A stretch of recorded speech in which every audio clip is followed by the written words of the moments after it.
I mean, first of all, I just want to correct what happened in the great financial crisis is that everybody went for safety. Now, in those days, safety wasn't gold. Safety was the dollar. And the result was that gold fell from over $1,000 an ounce down to, I think, something like 680, really quite quickly.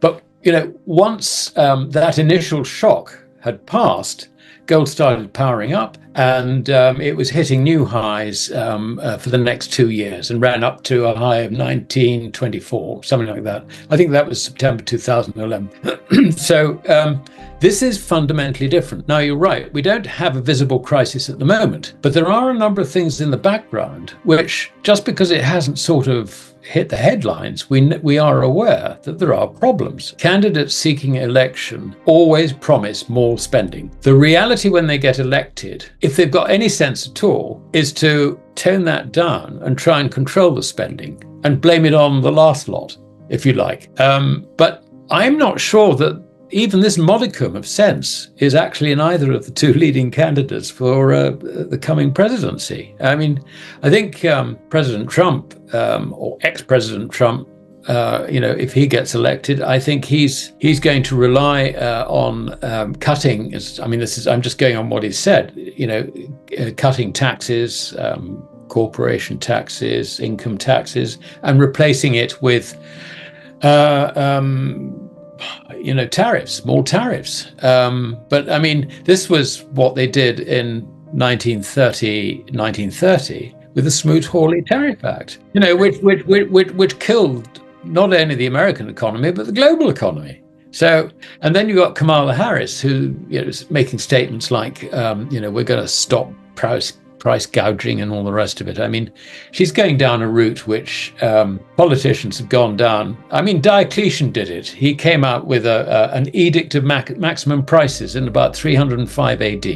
And the result was that nobody in Rome could do any business. I mean, the butchers and the bakers and all the rest of it just shut up shop because they didn't want to get, hanged, if you like, for breaking these rules. So they just shut up shop. And the result was that Rome had to empty because there was no food in Rome. So everybody left and foraged in the country, And Kamala Harris is the last of a very, very long line of politicians who have recommended this sort of policy. Now, again, she could be just electioneering, but I get the feeling that she actually doesn't know what she's talking about. I mean, she is a lawyer, not an economist. You could argue if she was an economist, it would probably be worse with today's bunch of economics so-called experts. But when you get lawyers in charge, they're completely clueless, and this is not good. So while I would fully accept that, after the election, they deal with reality and the story might be slightly different from what they're telling before the election in order to get elected, I really don't see much hope for the US economy on the election. I would throw in something else, Daryl. I'll throw in something else very briefly. The debt ceiling is due to be refixed I think on something like the 6th of January or 3rd of January. I mean, literally when the new president takes office. Now, if I was a sort of free spending candidate and I get elected, I want to create headroom. So I want to put the ceiling up as high as I bloody well could. And we're already at 35.5 or something trillion. How about 40? As we head into another U.S. election cycle, promises of more spending, tax cuts, and grand economic reforms are at the forefront of political rhetoric. Candidates, as always, make grandiose claims to win votes, often pledging more government spending without explaining how this will be funded. Alasdair Macleod points out that while this kind of political posturing is par for the course, the real concern is the lack of a sustainable plan to address the economic challenges that are looming on the horizon. And that is where gold and silver come into play. Gold and silver have long been viewed as safe havens during times of uncertainty, and we are heading straight into such a period. Whether you look at the reckless fiscal policies, mounting national debt, or potential geopolitical shocks, all signs point to a significant shift in the global financial landscape. Macleod's analysis makes it clear the United States, with its ever-increasing debt and reckless spending, is teetering on the edge of a financial crisis. And when this happens, The flight to safety won't be to the dollar or U.S. treasuries. It will be to precious metals. It's a tale as old as time. Politicians promising more spending, cutting taxes, and stimulating the economy without increasing the deficit. But as Macleod rightly points out, once these candidates are in office, reality sets in. They are forced to tone down their spending plans, usually blaming their predecessors for leaving the economy in a worse state than expected. The cycle repeats, with little genuine attempt to rein in spending or address the structural issues at the heart of the U.S. economy. Trump, should he be re-elected, has indicated he will focus on cutting taxes and relying on tariffs as a revenue stream. However, we've seen this play out before. During the 1930s, the Smoot-Hawley Tariff Act imposed significant taxes on imports, devastating not just the U.S. economy, but the global economy as well. As Macleod points out, history doesn't look kindly on protectionist policies, and repeating these mistakes in today's fragile economic climate could be catastrophic. On the other side, we have candidates like Kamala Harris, who have proposed solutions like price controls to combat inflation. Macleod draws an interesting parallel between Harris's proposals and the infamous actions of the Roman Emperor Diocletian, who issued an edict of maximum prices in 301 AD. The result? Businesses in Rome shut down entirely, and the city's economy collapsed as citizens were left to forage in the countryside for food. Price controls rarely work as intended and often lead to unintended consequences, such as shortages and black markets. This kind of political short-termism underscores why gold and silver are so crucial. Unlike fiat currencies, which are subject to the whims of politicians and central bankers, gold and silver have intrinsic value. They aren't manipulated by interest rates, inflationary policies, or tariffs. They are stable stores of value in an increasingly unstable world. One of the most pressing concerns that Macleod highlights is the looming debt ceiling crisis. As of 2024, U.S. national debt is sitting at over $35 trillion, with no sign of slowing down. When the debt ceiling needs to be raised again, likely right after the next president takes office, it will push the U.S. deeper into a debt trap from which there seems to be no escape. Macleod notes that in past crises, the world turned to the U.S. dollar for safety.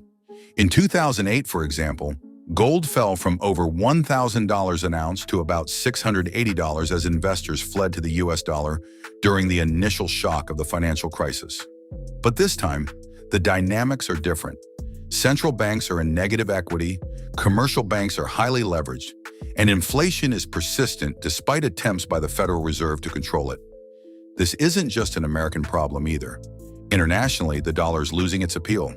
China, Japan, and other major foreign holders of U.S. debt are no longer buying treasuries.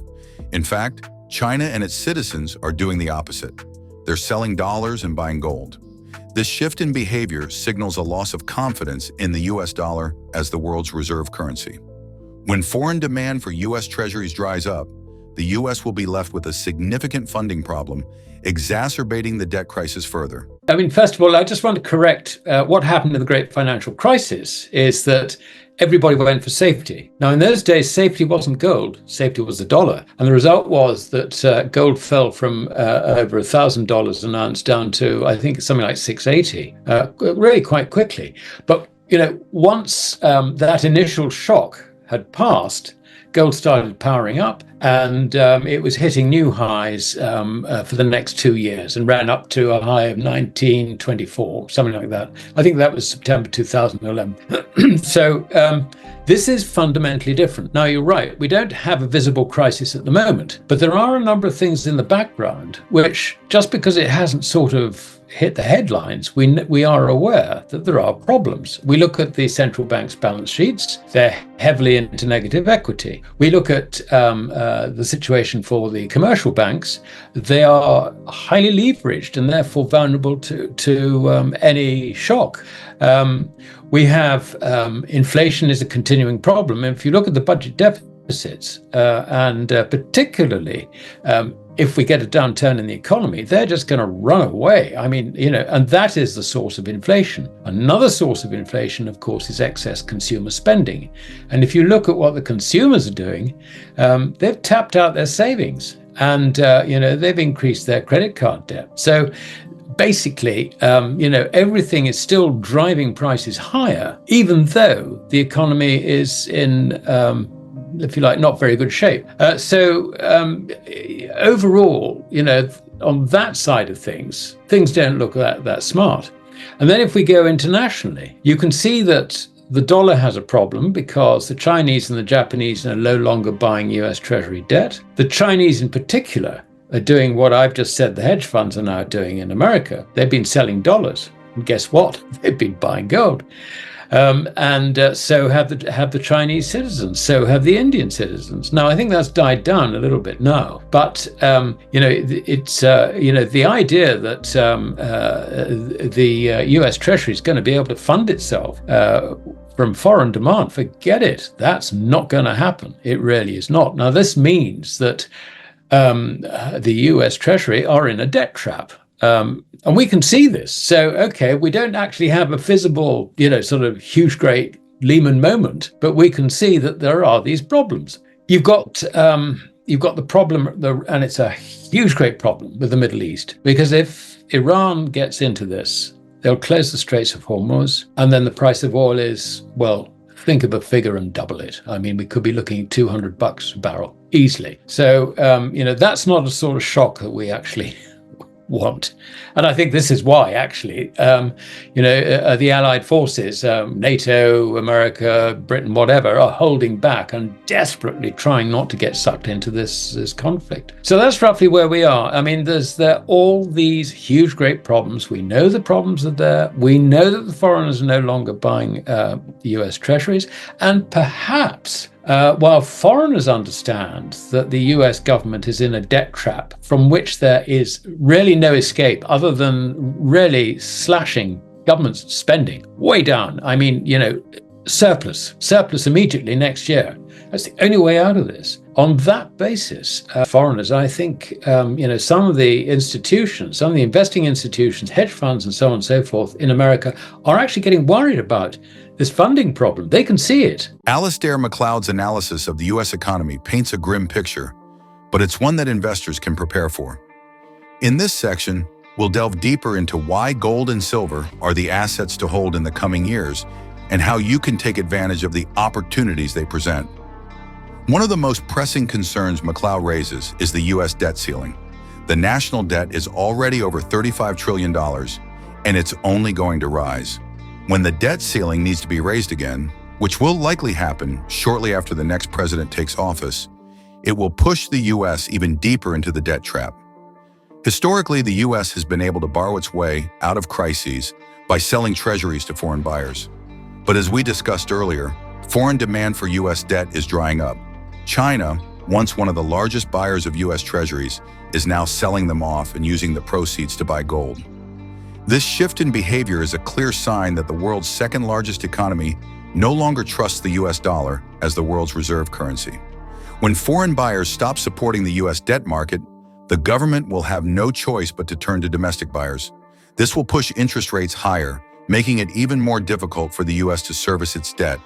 And when the government can no longer meet its obligations, it will have no choice but to print more money, leading to even higher inflation. This is where gold and silver come in. Unlike fiat currencies, which can be printed at will, gold and silver are finite resources.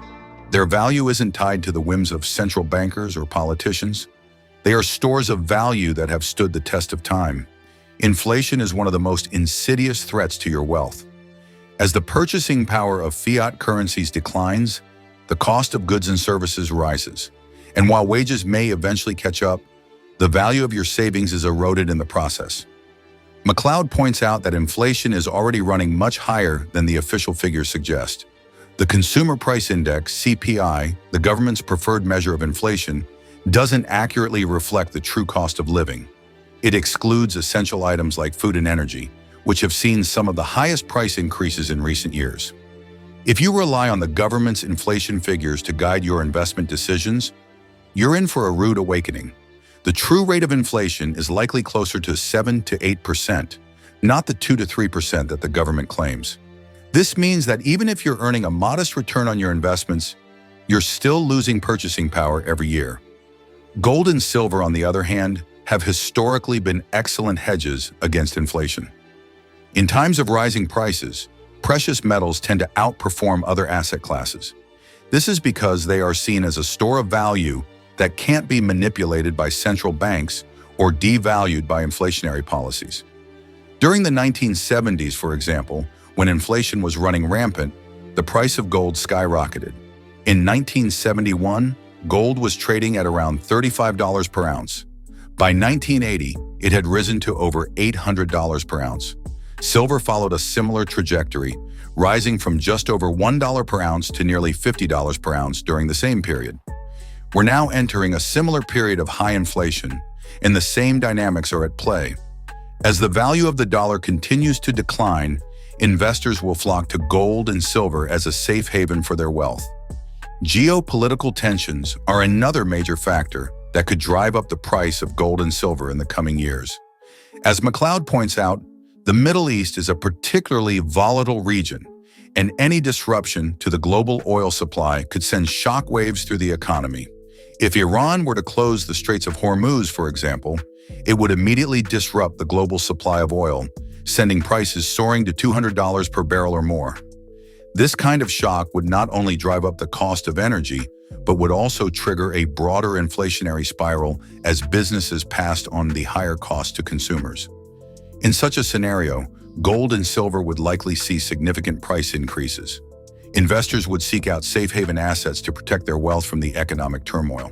Central banks, particularly in emerging markets, would also increase their gold purchases as a way to diversify away from the dollar and other fiat currencies. The geopolitical risks aren't limited to the Middle East either. Tensions between the US and China are escalating, with both countries engaged in a trade war that shows no signs of abating. If relations between the two superpowers continue to deteriorate, it could have far-reaching implications for the global economy. China, for its part, has been quietly accumulating gold and silver in preparation for such a scenario.